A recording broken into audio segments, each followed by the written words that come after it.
నమస్తే, welcome to Janabheri news. ముందుగా headlines.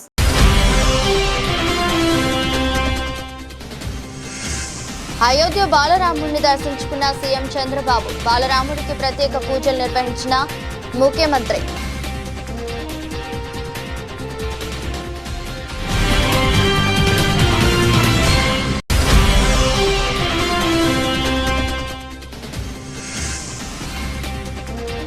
Saksham స్వచ్ఛంద సేవా సంస్థ ఆధ్వర్యంలో సింగ్నగర్లోని వివేకానంద సెంటినరీ స్కూల్లో దివ్యాంగుల సమ్మేళనం.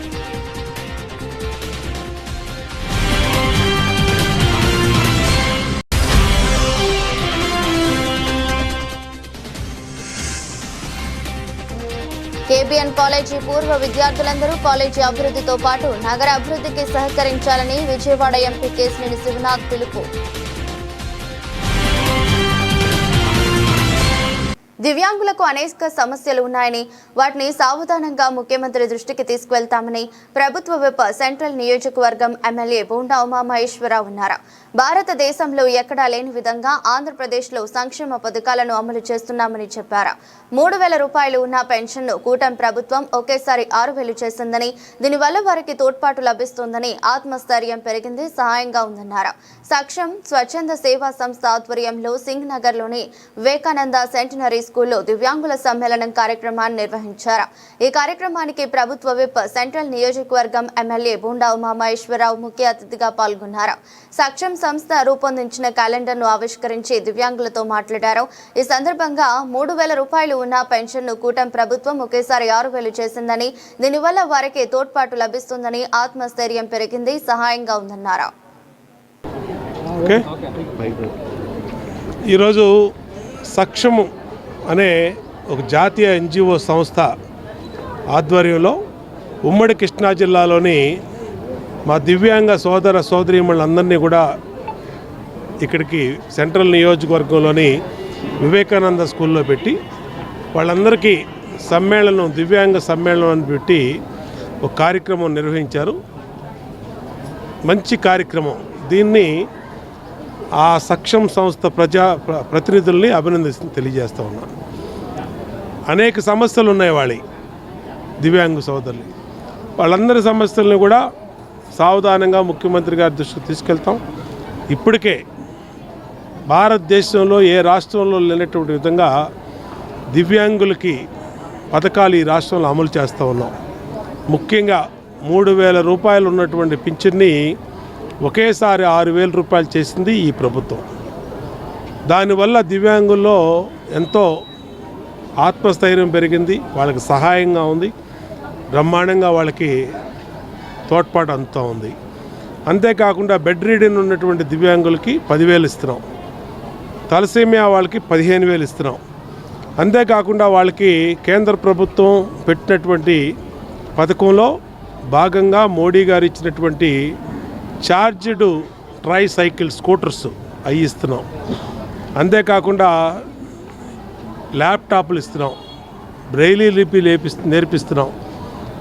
ప్రభుత్వం ప్రతిష్టాత్మకంగా నిర్వహిస్తున్న ఆవకాయ అమరావతి కార్యక్రమానికి బిగ్ షాక్ తగిలింది. టూరిజం శాఖ ఆధ్వర్యంలో జనవరి 8 నుంచి 10వ తేదీ వరకు పున్నమి ఘాట్లో ఆవకాయ అమరావతి కార్యక్రమాన్ని నిర్వహించేందుకు సిద్ధమవుతున్న ప్రభుత్వంకు పున్నమి ఘాట్లోని ప్రైవేట్ ల్యాండ్ ఓనర్స్ అడ్డుకట్ట వేశారు. తమకు సహకరిస్తే ఆ కార్యక్రమానికి తాము సహకరిస్తామని, మమ్మల్ని సంప్రదించకుండా ప్రభుత్వం ముందుకెళ్తే న్యాయపరంగా ముందుకెళ్తామని ప్రైవేట్ ల్యాండ్ ఓనర్స్ హెచ్చరించారు. జనవరి 8న విజయవాడ పున్నమి ఘాట్లో ఏర్పాటయ్యే ఆవకాయ అమరావతి కార్యక్రమానికి ప్రైవేట్ ల్యాండ్ ఓనర్స్ అడ్డుకట్ట వేశారు. తమను సంప్రదించకుండా తమ ప్రైవేట్ భూముల్లో ఏ విధంగా కార్యక్రమం పెడతారంటూ యజమానులు మీడియా సమావేశం నిర్వహించి మాట్లాడారు. ఎగ్జిబిషన్ కు నోటీసులు ఇవ్వకుండా పడగొట్టడంపై మండిపడ్డారు. ఈ సందర్భంగా భవానీపురం పున్నమి ఘాట్ భూమి యజమానుల సంఘం నేతలు బబ్బూరి భూపాల్, న్యాయవాది ఖలీల్ అహ్మద్లు మాట్లాడుతూ పున్నమి ఘాట్లోని మా భూముల్లో ఎవరెవరో చొరబడుతున్నారని ఆరోపించారు. పున్నమి ఘాట్లో 20 ఎకరాల వరకు ప్రైవేటు పట్టా ల్యాండ్ ఉందని చేస్తున్నామని తెలిపారు. మా భూమిని కాపాడుకోవడానికి గోడలు కట్టుకుంటున్నా కూడా కూల్చివేస్తున్నారని మండిపడ్డారు. మా భూములకు రక్షణ అవసరం ఉందని తెలిపారు. పుష్కరాలు సమయం నుంచి భూములిచ్చి ప్రభుత్వ కార్యక్రమాలకు సహకరిస్తున్నామని అన్నారు. మా భూములను ఇప్పటి వరకు కాపాడుకుంటూ వచ్చామని అయినా మా సహనాన్ని పరీక్షిస్తున్నారని తెలిపారు. సెటప్ విలేకరుల సమావేశంలో ఇరిగి శ్రీనివాసరావు, ఇరిగి కృపాప్రసాద్, పఠాన్ అజీం ఖాన్, అర్జున్ రావు, ప్రకాష్ రావు, జాస్తి పాపారావు పాల్గొన్నారు. ప్రెస్ మీట్ అందరికీ నా పేరు సయ్యద్ ఖలీల్ అహ్మద్. నేను సయ్యద్ ఖలీల్ అహ్మద్ అడ్వకేట్ని. మా భూమి 105, 106 సర్వే నంబర్లో ఉన్నాయి. ఈ మా యజమానుల సంఘం అంతా ఒకటయ్యి ఈరోజు మేము మా భూమిని పరిరక్షణ చేసుకోవడానికి ఏకమయ్యాము. ఈ మా భూముల్లో చాలా ప్రైవేట్ పార్టీలు ఎవరెవరో జొరబడి కార్యక్రమాలు చేస్తున్నారు. సో మేము గవర్నమెంట్ని కోరుకుంటుంది ఏంటంటే మా హద్దులు మేము వేసుకొని ఈ పున్నమి ఘాట్లో ఉన్న 20 ఎకరాలు సైన్స్ యాప్కాస్ట్ బిల్డింగ్ దగ్గర నుండి రాజుగారి స్థలం వరకు 20 ఎకరాల వరకు ఉన్నది. ఇదంతా ప్రైవేటు పట్టా ల్యాండ్. వాళ్ళ ఫండమెంటల్ రైట్ ప్రకారం భూమి అన్నది ఫండమెంటల్ రైటు కాబట్టి దాన్ని కాపాడుకోవడానికి వీళ్ళు గోడలు కట్టుకుంటారు, కాపాడుకుంటారు. లేదంటే ప్రైవేటు పార్టీలు కార్యక్రమాలు చేస్తున్నాయి కాబట్టి పరిరక్షించుకోవడం వాళ్ళ హక్కు, బేసిక్ హక్కు, ఫండమెంటల్ రైట్ అది. కాబట్టి గవర్నమెంట్ సపోర్ట్ చేయవలసిందిగా కోరుకుంటున్నాం. అదేవిధంగా మేము కూడా గవర్నమెంట్కి సపోర్ట్ చేస్తున్నాం. ఈరోజు వరకు ఇన్ని కార్యక్రమాలు మొదట మన రాష్ట్రం విడిపోయిన దగ్గర నుండి కార్యక్రమాలు పుష్కరాలు 2016లో జరగగా ఇప్పుడు 2016లో పుష్కరాలకు ఏం చేశారంటే ఈ కొలతరాళ్ళు అన్ని హద్దులు ఉన్నాయి, అవన్నీ పుష్కరాలకు నిమిత్తం అని తీసేశారు. అన్ని ఫ్లాట్గా ప్లేయింగ్ చేసేశారు. తర్వాత ఇక్కడ కన్స్ట్రక్షన్ పర్మిషన్ లేదని, కట్టడాలు లేదు, అమ్మకాలు లేవని వాళ్ళు మా దగ్గర నుంచి కాగితాలు తీసుకొని మీకు ఏదో ఒక కాంపన్సేషన్ ఇస్తామని తీసుకున్నారండి. అప్పటి నుంచి ఇంతవరకు ఏం జరగలేదు. ఈలోపు మా స్థలాన్ని గాడి అప్పారావు గారు మొత్తం ఆక్రమించి గుడి కట్టేశారు. 3 స్థలాల్లో కట్టేశారు గుడి. ఇప్పుడు మాకేం న్యాయం? మాకు ఎలా న్యాయం జరిగింది చెప్పండి? ఇప్పుడు మీరు కన్స్ట్రక్షన్ సార్ చెప్పారు గోడ కడుతుంటే కూలి చేశారు అన్నోళ్ళు, వాళ్ళు గుడి కడుతుంటే ఎలా యాక్సెప్ట్ చేసిందండి గవర్నమెంట్? గుడి ఎంత కట్టుకొని ఇచ్చారు మరి? స్లాబ్ ఎట్లా వేసుకొని ఇచ్చారు? అతన్ని 400 గజాల్లో వేసేసాడు. మా 300 గజాల స్థలం పక్క సాయిరామ్ గారి స్థలం 100 గజాలు వచ్చేసాడు. మరి అప్పుడు ఏం చేస్తారు చెప్పండి? మేమంటే మాది అంటున్నాడు. మొన్న టౌన్ సర్వే జరిగింది. ఒక్కొక్కరు ప్లాట్లు వేసుకుంటూ వచ్చారు. ఆ రోజు పారిపోయాడు లేడు. మేమందరం ఒక్కొక్కరు చూసుకుంటూ వచ్చాం. 3 స్థలాల్లో గుడి ఉంది, ఏమంటే మీ స్థలాల్లో గుడి ఉంది అన్నాడు. టీఆర్ఎస్ బాండ్లు ఇస్తామండి అని తీసుకొని వెళ్ళారు. గుడి ఉండని బండి ఉండని అంటే టీఆర్ఎస్ బాండ్లు అంటే గవర్నమెంటు అది రెస్పాన్సిబిలిటీ. మీరు గుడి తీపిచ్చేసుకున్నాను, మాకు టీఆర్ఎస్ బాండ్లు ఇవ్వాలి కదా, అది యాజ్ పర్ రూల్ ప్రకారం. మేము తీపించుకోలేం కదా, టీటీఆర్ బాండ్లు మేము తీపించుకోలేం కదండి. మా దగ్గర బలం ఉండొచ్చు, బలం లేకపోవచ్చు. నువ్వు ఆక్రమించేసి నాది అంటే మేము ఏం చేయం? 4 సార్లు స్పందనకి వెళ్ళాం, ప్రజా కోర్టుకి వెళ్ళాం. ఎక్కడికి వెళ్ళినా ఇది కోర్టులో తేల్చుకోండి అంటున్నారు తప్ప ఒక్కళ్ళు న్యాయం చేయట్లేదు. కోర్టులో ఎట్లా అయిద్దండి మాకు? కోర్టులో పట్టుకొని ఒక 20 ఏళ్ళు 30 ఏళ్ళు ఉంటే మాకు డబ్బులే లేవు. మేము దాని మీద డిపెండ్ అయ్యి పిల్లల చదువులకి పెళ్ళిళ్ళకి ఆధారపడి ఉన్నవాళ్ళం. మేము ఎలా చేస్తాం చెప్పండి? 3 స్థలాలు ఆక్రమించుకున్నాడు. ఏంటి దీనికి పరిష్కారం ఏంటి మీరే చెప్పండి? మేము కలెక్టర్కి 3-4 సార్లు స్పందనలో ఆయన పేరు ఫోన్ నెంబర్తో సహా రాసి పెట్టాం. అయినా కానీ మాకేం న్యాయం జరగలేదు. దయచేసి మీరు విలేకరులు కొంచెం ఘాటుగా అయినా రాసి మాకు సార్ చెప్పినట్టు కొద్దిగా త్వరగా ఏదో కాంపన్సేషన్ ఇప్పించడమో ఏదో త్వరగా న్యాయం చేస్తే పిల్లల చదువులకి మ్యారేజ్కి ఉపయోగపడిద్దని మీ అందరికీ సవినయంగా కోరుకుంటున్నాను. Thank you.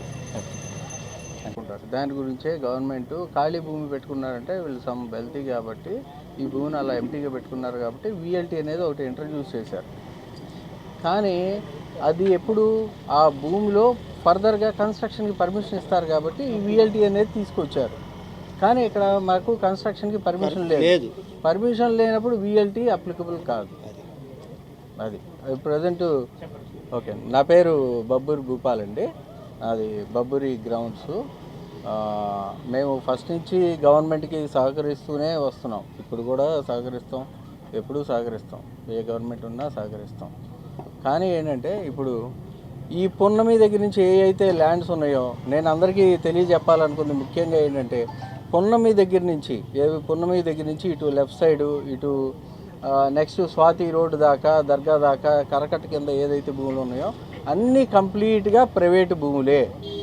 ప్రభుత్వ భూమి అనేది ఇక్కడ లేదు. కంప్లీట్గా ప్రైవేట్ భూమి, పట్టా ల్యాండ్ అందరికీ. మా భూమి అయితే ఒకటేమో 1946 డాక్యుమెంటు, రెండోది 1956 డాక్యుమెంటు, 2 డాక్యుమెంట్స్ ఉన్నాయి. అప్పటి నుంచి మా ఆధీనంలోనే ఉంది. మేమే ఏదో యాక్టివిటీస్ చేస్తూ వస్తున్నాము, అలా నడుస్తూ ఉంది. సీలింగ్ కూడా ఎగ్జామ్షన్ వచ్చింది మాకు. తర్వాత అప్పటి నుంచి కొన్నాళ్ళు అలాగే ఖాళీగా వదిలేసాము. ఇది అన్డెవలప్డ్ ల్యాండ్ కింద ఉంది. కానీ చంద్రబాబు నాయుడు గారు 2014-15లో పుష్కరాలు అని చెప్పి ఆయన కొంచెం డెవలప్ చేశారు. అప్పుడైతే గవర్నమెంట్ కారణంగానే మొత్తం ఇవన్నీ ఏ అయితే డీ ఫారంలో ఎంక్రోచ్మెంట్స్ ఉన్నాయో అన్నీ తీపిచ్చారు. కొంతవరకు అయోధ్య రామాలయంలో శ్రీరాముడిని దర్శించుకుని ప్రత్యేక పూజలు నిర్వహించారు ముఖ్యమంత్రి చంద్రబాబు. అనంతరం దేవాలయం పునర్నిర్మాణ ముఖ్యమంత్రికి ఆలయ నిర్వాహకులు వివరించారు. మంచి పాలనకు రామరాజ్యమే ప్రామాణికం అని, శ్రీరామ జన్మభూమి మందిర నిర్మాణానికి సహకరించిన ప్రతి ఒక్కరికి నా అభినందనలు అని తెలిపారు. ఈ దేవాలయం మన దేశానికి ఒక మహా ఆధ్యాత్మిక కేంద్రంగా నిలుస్తుందని, నేటి సమాజంలో ఆధ్యాత్మిక విలువల నిర్మాణంలో అయోధ్య మందిరం కీలక పాత్ర పోషిస్తుందన్నారు. Today is a great day. I came here for inaugural function. That is 2024 January. Again I came here to have Sri Ram darshan and blessings. We are all always measure Rama Rajya is the best way of governance. That is the benchmark for any government. Today, so many people worked for this temple. There is a reconciliation. They have brought consensus through court and also negotiations, everything. I really appreciate all those who contributed for building this temple. Great temple, historical temple. This will be spiritual hub for India. It will bring our traditional values in a big way in future. Today India is moving very fast. If you see technology and also knowledge, nobody can beat India now. If we add traditional values, that is the best way overall human being. So all these things is very important. Ayodhya temple is going to play very crucial role for building spiritual values. Shashi విద్యా సంస్థ ఆధ్వర్యంలో ఈ నెల 28న ఉల్లాసంగా సాగే విజయోత్సవానికి అందరూ తప్పక హాజరు కావాలని శశి విద్యా సంస్థ బూరుగుపల్లి రవికుమార్, లక్ష్మీ సుప్రియ కోరారు. విజయాల సంబరానికి వచ్చే తరం విద్యార్థులు స్ఫూర్తి నింపడానికి నిర్వహిస్తున్న విజయోత్సవ సభకు మనస్ఫూర్తిగా ప్రతి ఒక్కరికి ఆహ్వానిస్తున్నామని, విజయాన్ని ఆశిస్తూ శశి కుటుంబంలో కొత్తగా చేరబోయే విద్యార్థులకు ఇది ప్రేరణని, ఒక వేదికగా నిలుస్తుందన్నారు. వెలివెన్నులో గల శశి విద్యా సంస్థ ఆధ్వర్యంలో ఈ నెల 28న విజయోత్సవ సభ జరగనుంది. ఈ సందర్భంగా 28వ తేదీన ఉల్లాసంగా సాగే విజయోత్సవానికి అందరూ తప్పక హాజరు కావాలని శశి విద్యా సంస్థ బూరుగుపల్లి రవికుమార్, లక్ష్మీ సుప్రియ కోరారు. ఈ సందర్భంగా మాట్లాడుతూ ప్రియమైన విద్యార్థులకు, తల్లిదండ్రులకు ఆగమిస్తున్న నూతన సంవత్సర శుభాకాంక్షలు తెలియజేస్తున్నామన్నారు. ప్రయత్నం, లక్ష్యం సమ్మిళితమైతే ప్రగతి వేగంగా పరిగెత్తుతుందని, సుశిక్షిత అధ్యాపకుల శిక్షణ మరియు శశి విద్యార్థుల కృషితో ప్రతి సంవత్సరం విజయ దుందుమి మ్రోగుతుందన్నారు. రాబోయే 3 నెలల్లో కేబీఎన్ కాలేజీలో స్కిల్ సెంటర్ ఏర్పాటు చేస్తామని విజయవాడ ఎంపీ కేశినేని చిన్ని ప్రకటించారు. కేబీఎన్ పూర్వ విద్యార్థులు కాలేజీ అభివృద్ధితో పాటు నగరాభివృద్ధికి సహకరించాలని పిలుపునిచ్చారు. తాను ఇక్కడ చదువుకోకపోయినా కేబీఎన్ కాలేజీ తన సొంత కాలేజీ అనే భావన కలుగుతోందన్నారు. దేశ విదేశాల్లో వేలాదిగా స్థిరపడిన కేబీఎన్ కాలేజీ పూర్వ విద్యార్థులందరూ కాలేజీ అభివృద్ధితో పాటు నగర అభివృద్ధికి సహకరించాలని విజయవాడ ఎంపీ కేశినేని శివనాథ్ పిలుపునిచ్చారు. కేబీఎన్ కళాశాల పూర్వ విద్యార్థుల సంఘం ఆధ్వర్యంలో నిర్వహించిన ఆత్మీయ సమావేశానికి ఎంపీ కేశినేని శివనాథ్ ముఖ్య అతిథిగా హాజరయ్యారు. ఈ కార్యక్రమానికి విచ్చేసిన ఎంపీ కేశినేని శివనాథ్ కి కేబిఎన్ కాలేజీ కమిటీ సభ్యులతో పాటు కేబిఎన్ కళాశాల పూర్వ విద్యార్థుల సంఘం సభ్యులు ఘన స్వాగతం పలికారు. పలు రంగాల్లో స్థిరపడిన కేబిఎన్ పూర్వ విద్యార్థులైన మాజీ DSP Ashok Kumar Goud, C channel CEO Ramesh Babu, నటులు Suhas, psychologist doctor RK Ayodhya, IFS అధికారి JSCS రావు, ప్రముఖ న్యాయవాది నందిపాటి శ్రీనివాసరావులతో పాటు విశ్రాంత అధ్యాపకులను ఎంపీ కేశినేని శివనాథ్ ఘనంగా సత్కరించారు.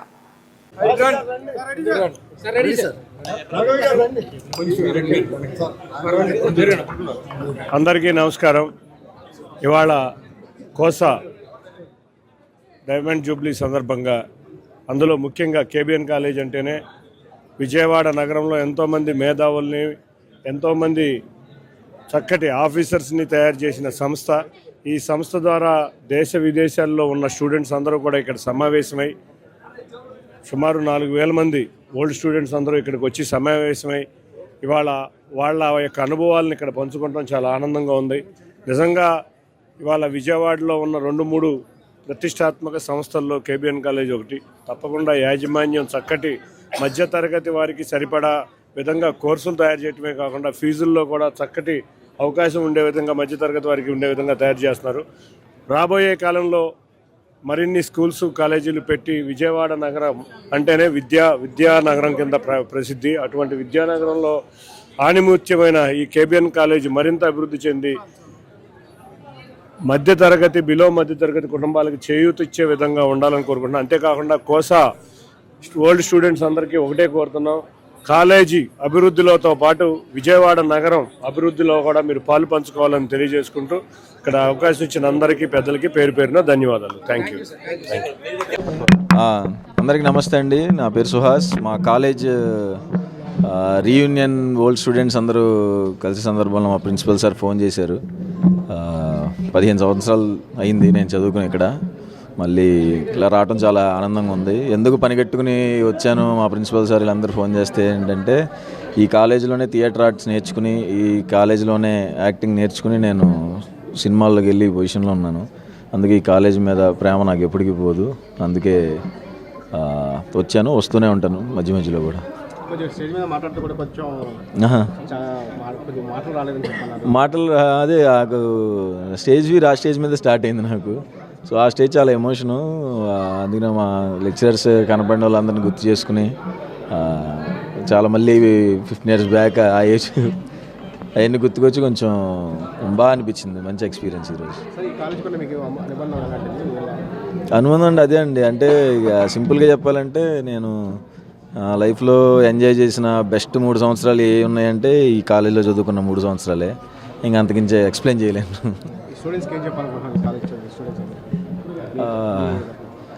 ఏం చెప్తామండి, ఏ పని చేస్తే ఆ పనిలో సిన్సియర్గా పట్టుదలగా ఉంటే జరుగుతుందండి. సార్ అదే స్టేజ్ మీద స్టార్ట్ అయ్యారు. అదే స్టేజ్ ముందు మీ సీనియర్లు చాలా మంది ఉన్నారు. వాళ్ళని చూసి ఏమనిపించింది అంటే, చదువుకున్న కాలేజు అదే లెక్చరర్స్కి భయపడుకుంటూ దాక్కుంటా తిరిగే వాళ్ళం. అదే లెక్చరర్స్ కాలేజీకి చీఫ్ గెస్ట్గా పిలిచారండి. ఇంకా అంతకుమించి ఏం కావాలండి.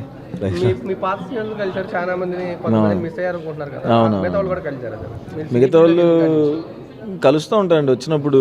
ఇదిగోండి బ్యాచ్ అందరూ వీళ్ళు సగం మంది ఉన్నారు ఇక్కడ.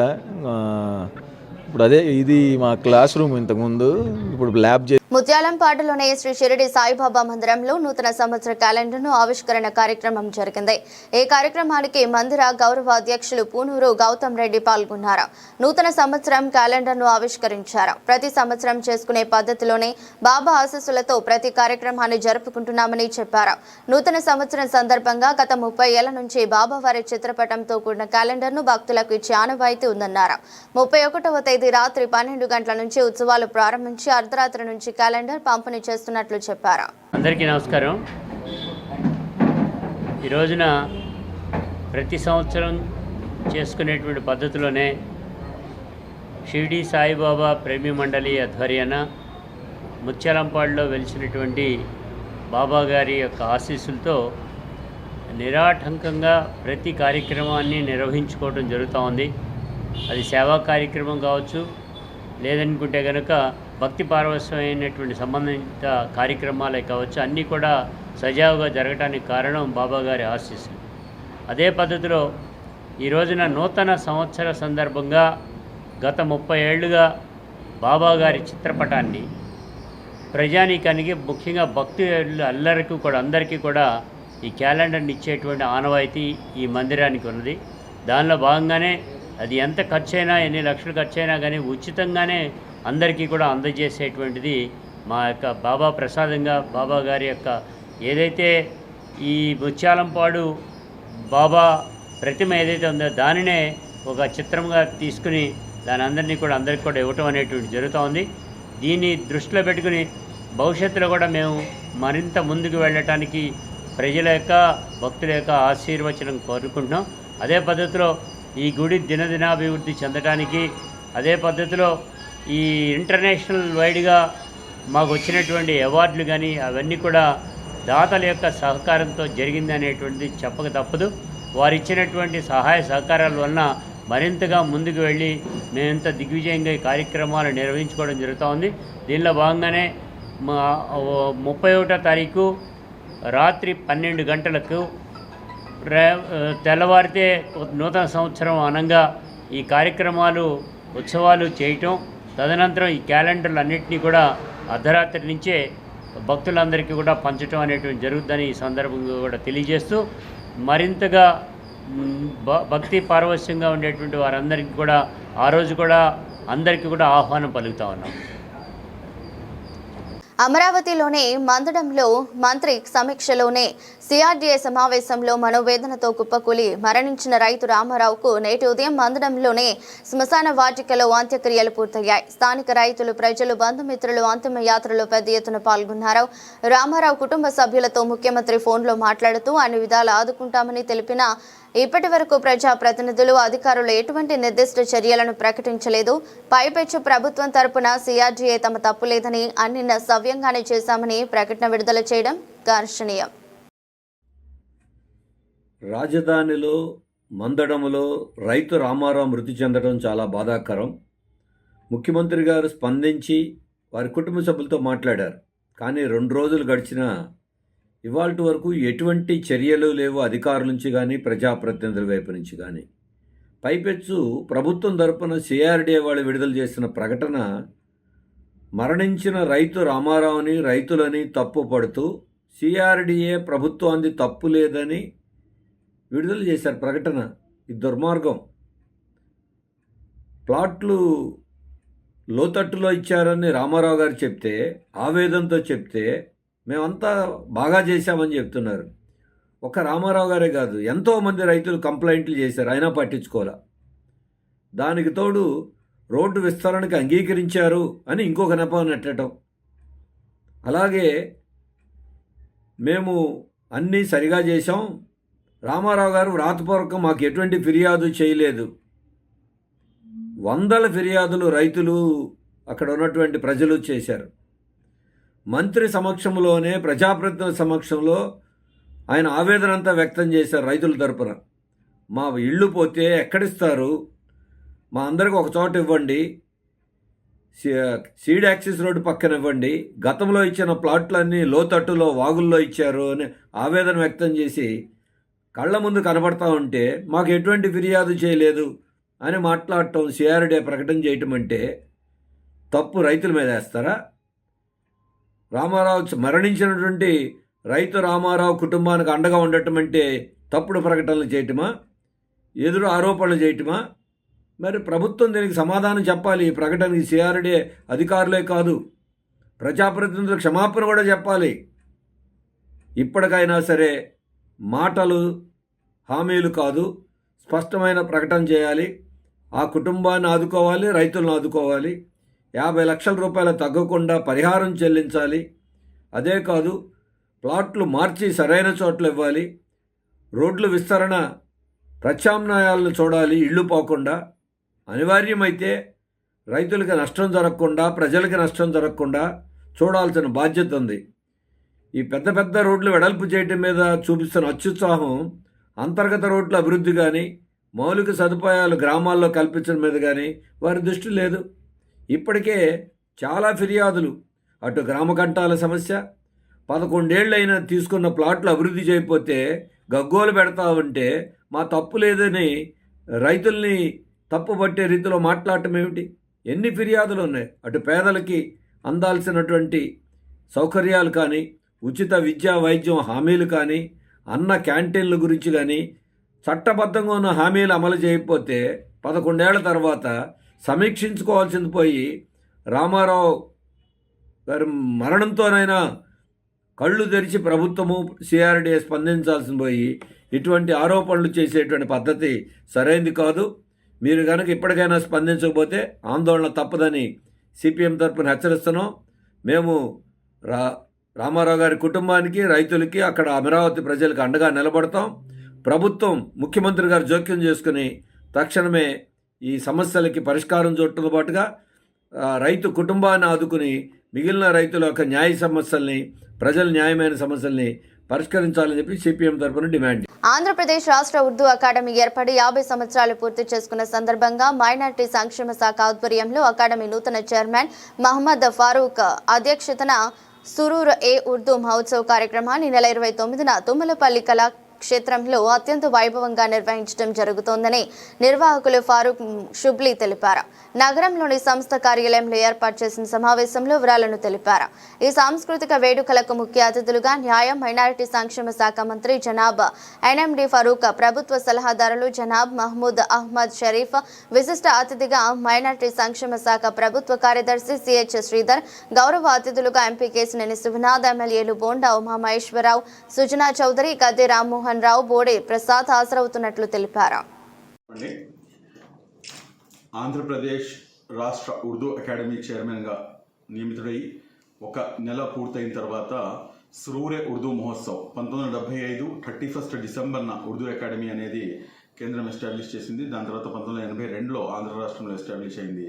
కానీ రేపు 31 డిసెంబర్ 2025కి 50 సంవత్సరాలు పూర్తి చేసుకున్నటువంటి సందర్భంలో సురూరే ఉర్దూ మహోత్సవ్ గోల్డెన్ జబ్లీ సెలబ్రేషన్స్ అనేది విజయవాడ తుమ్మలపల్లి క్షేత్రయ్య వారి కళాక్షేత్రంలో నిర్వహించడం జరుగుతుంది. మైనార్టీ వెల్ఫేర్ డిపార్ట్మెంటు శాఖ ఆధ్వర్యంలో గౌరవ మంత్రివర్యులు జనాబ్ శ్రీ ఎన్ఎండి ఫారూక్ గారి యొక్క సహకారంతో ఈ కార్యక్రమాన్ని నిర్వహించడం జరుగుతుంది. ఈ కార్యక్రమానికి విజయవాడ ఎంపీ గౌరవ మన కేశినేని శివనాథ్ చిన్ని గారు, అదేవిధంగా విజయవాడలో ఉన్నటువంటి తూర్పు నియోజకవర్గ ఎమ్మెల్యే గద్దె రామ్మోహన్ రావు గారు, సెంట్రల్ నియోజకవర్గ ఎమ్మెల్యే బోండా ఉమామహేశ్వరరావు గారు, అదేవిధంగా పశ్చిమ నియోజకవర్గ ఎమ్మెల్యే సుజనా చౌదరి గారితో పాటు మన పెనంలూరు నియోజకవర్గ ఎమ్మెల్యే గారు బోడే ప్రసాద్ గారు, అదేవిధంగా మన మైనార్టీ వ్యవహారాల శాఖ ముఖ్య సలహాదారుగా ఉన్నటువంటి మన అహ్మద్ షరీఫ్ గారు, అదేవిధంగా సత్యకుమార్ యాదవ్ గారు మన ఇన్ఛార్జ్ మినిస్టర్ గారు, వీళ్ళందరినీ కూడాను ఆహ్వానించడం జరిగింది. ఈ కార్యక్రమంలో ఒక ముషాయరా, అదేవిధంగా దాంతోపాటు అనేకమైనటువంటి సాంస్కృతిక కార్యక్రమాలు తీసుకొని ముందుకు వెళ్ళడం జరుగుతుంది. దీంతోపాటు ముఖ్యంగా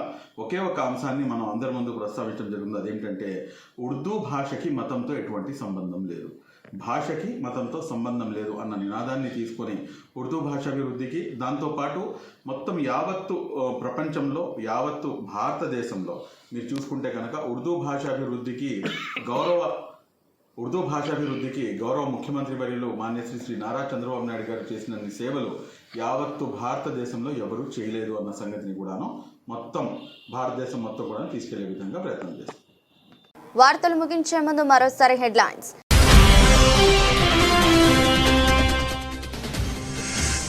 అయోధ్య బాలరాముడిని దర్శించుకున్న సీఎం చంద్రబాబు, బాలరాముడికి ప్రత్యేక పూజలు నిర్వహించిన ముఖ్యమంత్రి.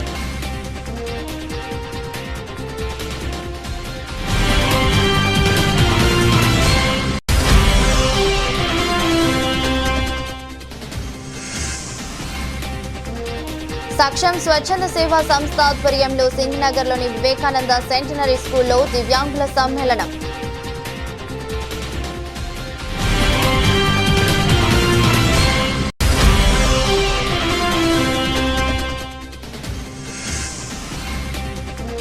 కేబిఎన్ కాలేజీ పూర్వ విద్యార్థులందరూ కాలేజీ అభివృద్ధితో పాటు నగర అభివృద్ధికి సహకరించాలని విజయవాడ ఎంపీ కేశినేని శివనాథ్ పిలుపు.